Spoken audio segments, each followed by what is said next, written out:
Economic reforms under Deng Xiaoping brought prosperity and an influx of foreign investment to Communist China during the 1980s. But contact with the West also inspired a yearning for democratic reforms. Students and young workers were especially vocal, calling for constitutional rights and an end to party corruption. In April 1989, pro-democracy groups rallied at the funeral of Hu Yaobang, a former premier who had favored reform. Unrest spread.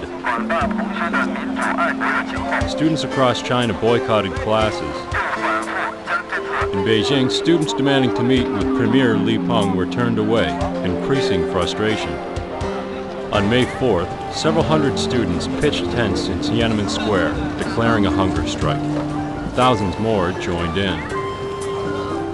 On May 20th, as millions of people poured into the streets of Beijing in support of the students, Li Peng declared martial law. But the protesters would not budge. On May 30th, students unveiled their Goddess of Democracy before the foreign media. Tension mounted as unarmed troops patrolled the city. The students held their ground, and party leaders deliberated. Finally, on the night of June the 3rd, the army returned in force. Armored units rolled into downtown Beijing, firing at anyone in their path. More than 800 civilians were killed in the crackdown. Thousands were imprisoned. An untold number were executed.